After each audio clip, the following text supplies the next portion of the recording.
Good morning, everyone. Hope y'all doing well today. Appreciate y'all coming out. Appreciate y'all having me here this morning.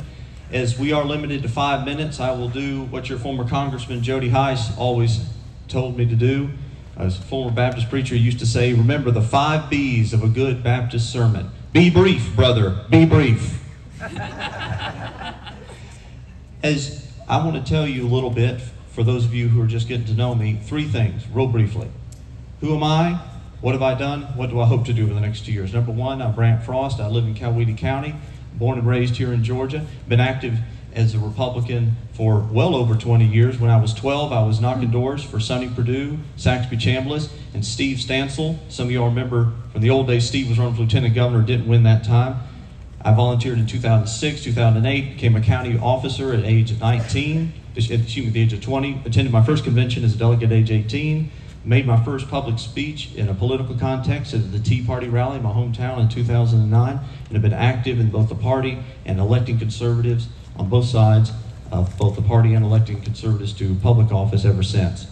And I'm very honored to serve in this role. Now, what have I done? In 2019, when I ran for office, I said I was going to run on some very simple, measurable, benchmarkable things. For example, getting a website and a Facebook page for every county party that requested it. We had a ton of counties, often rural counties, that did not have those. So I spent the next few months building website after website and Facebook page after Facebook page. In fact, just yesterday I was helping a gentleman get his Facebook page updated in one of our rural counties.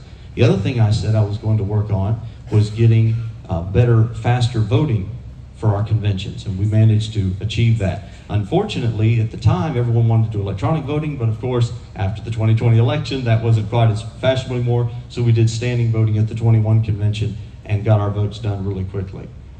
Now, what do I want to do? 3 simple things. First off, to win elections, we have 2 areas which we need to focus on a bit more than we have. First off, encouragement. Over the last few years, we have had hundreds of folks, just like the folks in this room, become poll watchers, poll workers, poll location managers, and even some election superintendents. This is incredibly important because it is much more important to have good people running an imperfect system. No system run by man is perfect. We need our people running those systems. If we're running those systems, we can have more confidence in an honest election.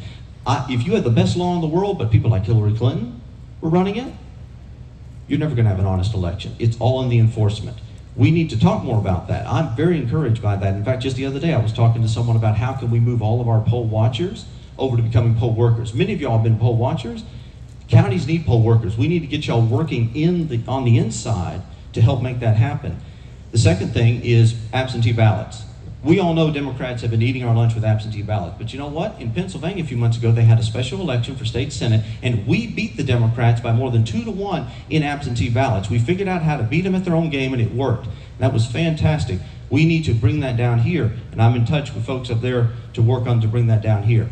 As a vice chair, my role is mainly to advise the chairman and to assist him as he requests. So that's two things I'm going to be pushing very hard to make sure we get done and advise him to move toward that in this coming term. And finally, I want to continue to build on the great work we've done with election integrity legislation advocacy. We had a great bill that was passed this year. One of my colleagues, a fellow county chair, was instrumental in helping to get that done and lobbying for that. In 2021, we had SB 202, the great bill. I served on the committee that helped draft the original proposal that we sent to the state legislature, about half of which was adopted into law, the easy half. Now we have to go back and get the harder stuff done. But in closing, I just want to say this. This week has been a pretty tough week. We've seen the judiciary and the prosecutorial process weaponized as never before.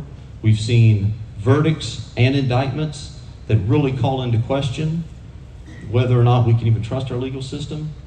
But I want to tell you this, there is hope, because greater is he that is with us than he that is in the world. In the words of our national anthem, and as we have seen at many Republican meetings, I think we should be encouraged by this and continue to fight for our country, for our communities, our families, and our faith, and our principles, because conquer we must. For our cause, it is just, and this be our motto, in God is our trust. Thank you very much, everyone. Hope you earn your vote.